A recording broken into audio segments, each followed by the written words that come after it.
We are studying chapters 39 and 40 of the great book of Genesis.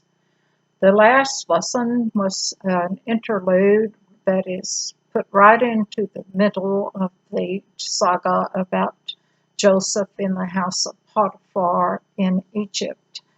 And it is the story of Joseph's older brother Judah and his foray into pagan territory and how he took a pagan wife and eventually has a set of twins by his daughter-in-law Tamar, who tricked him by masquerading as a temple prostitute. These twins, the eldest of which is Phares, also called in the New Testament out of the Greek Perez.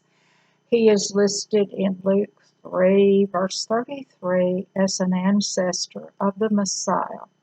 That entire story is simply to let us know how God worked to protect that seed line through which would come our Messiah. In 39, we are back in Potiphar's house where Joseph was serving as a servant. And Potiphar was the chief of the Pharaoh's guards. Chapter 1. And Joseph was brought down to Egypt, and Potiphar, an officer of Pharaoh, captain of the guard, an Egyptian, bought him out of the hands of the Ishmaelites, which had brought him down thither. And that name Potiphar means belonging to the sun. And of course, the Egyptians were sun worshippers. 2. And the Lord was with Joseph, and he was a prosperous man, and he was in the house of his master the Egyptian. In other words, he was something of a quartermaster, and he had his office right there in the house. 3. And his master saw that the Lord was with him, and that the Lord made all that he did to prosper in his hand. This Egyptian, it was not lost on him that everything that Joseph touched turned out well. 4. And Joseph found grace in his sight, and he served him, and he made him overseer over his house, and all that he had he put in his hand. Potiphar put the management of the entire household into the hand of Joseph. 5. And it came to pass from the time that he had made him overseer in his house and over all that he had, the Lord blessed the Egyptian's house for Joseph's sake, and the blessing of the Lord was upon all that he had in the house and in the field. The blessing of the Lord extended to Potiphar because of Joseph and all of his household and all of his fields did extremely well under Joseph's management. 6. And he left all that he had in Joseph's hand, and he knew not aught what he had, save the bread which he did eat, and Joseph was a goodly person and well favored. In other words, Potiphar did not even bother to keep up with the goings-on of his household or what happened in his fields. He only knew the food he ate. Everything else he left to Joseph. And it said Joseph was a goodly man, and that's important, and he was well favored. 7. And it came to pass after these things that his master's wife cast her eyes upon Joseph, and she said, Lie with me. This temptress is trying to seduce Joseph. Joseph's mother, Rachel, was reported to have been extremely well-formed and good-looking, and we can assume that her son Joseph also was a very handsome, good-looking man. 8. Contrast Joseph's behavior to that of Judah in the prior chapter.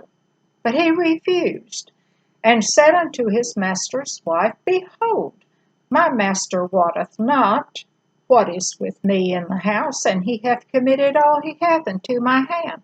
In other words, he's saying, my master doesn't even know what goes on in this house, and he's put me over everything, and he trusts me. And that's important to Joseph.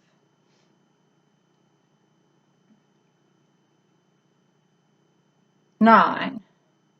There is none greater in this house than I, neither hath he kept back anything from me but thee, because thou art his wife. How then can I do this great wickedness and sin against God? He is not about to fall into a temptation.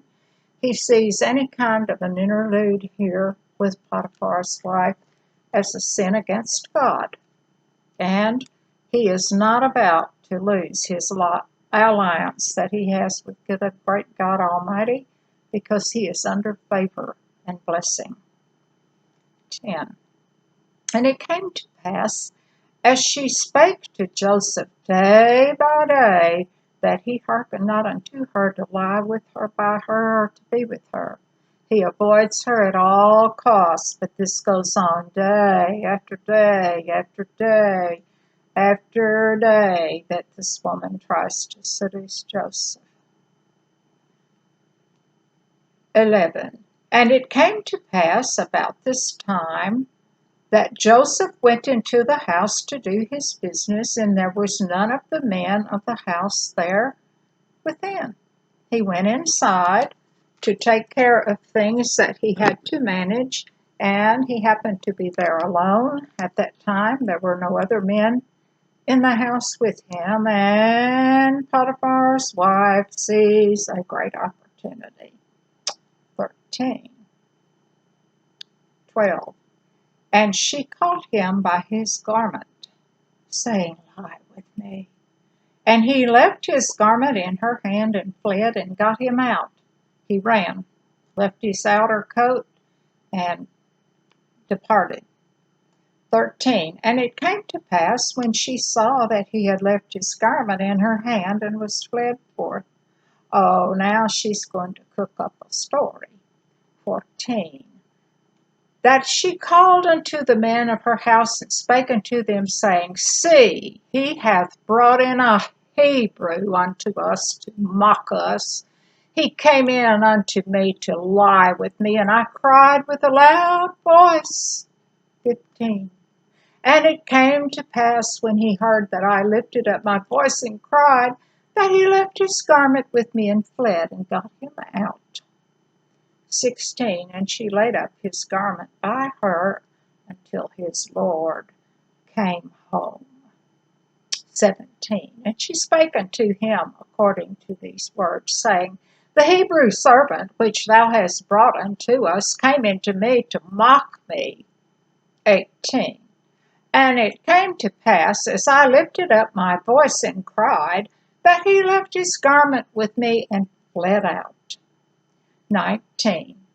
And it came to pass, when his master heard the words of his wife, which she spake unto him, saying, After this manner did thy servant to me, that his wrath was kindled. Now he kind of knows who his wife is. He could have had Joseph killed. What does he do? 20. And Joseph's master took him and put him into the prison, a place where the king's prisoners were bound, and he was there in the prison.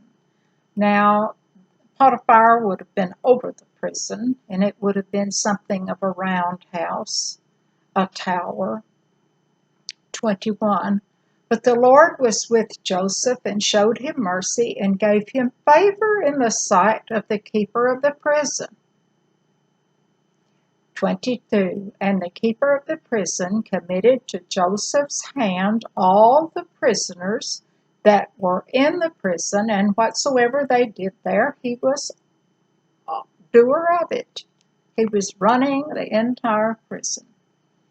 23. The keeper of the prison looked not to anything that was under his hand. He just let Joseph run the show, because the Lord was with him, and that which he did the Lord made to prosper. Even the old keeper of the prison is prospering because of Joseph. Chapter 40.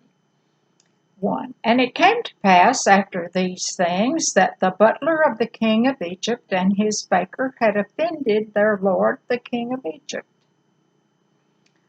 We don't know what they did.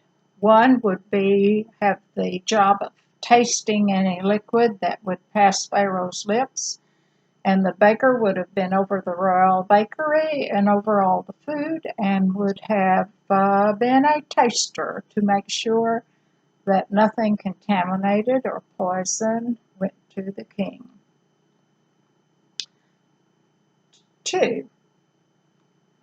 And Pharaoh was wroth against 2 of his officers, against the chief of the butlers and against the chief of the bakers.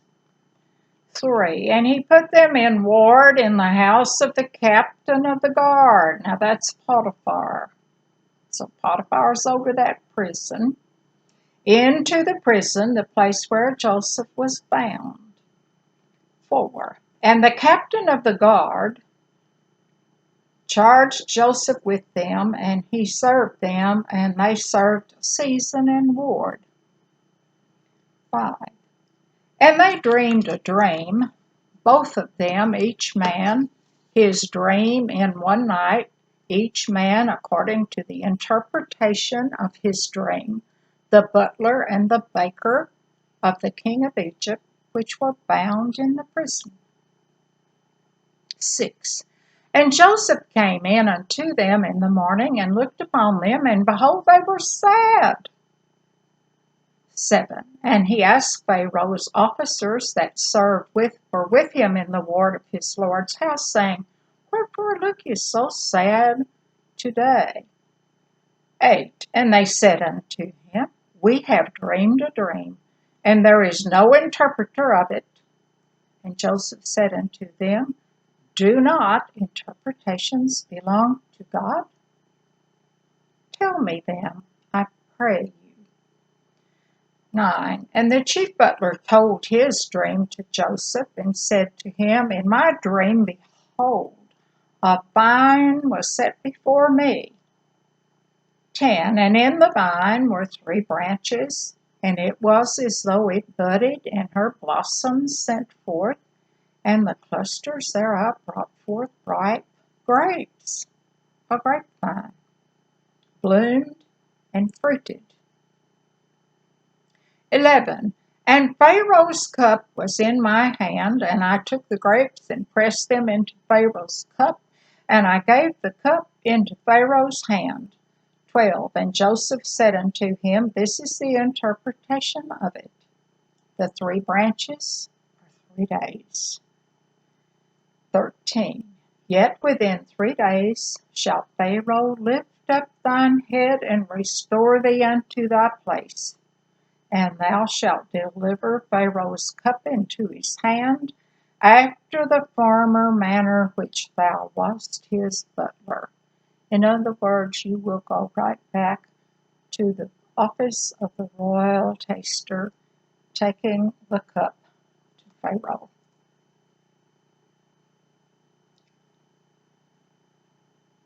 14. But think on me when it shall be well with thee, and show kindness, I pray thee, unto me, and make mention of me unto Pharaoh, and bring me out of this house. Joseph is soliciting the help of a man. Will it work? 15.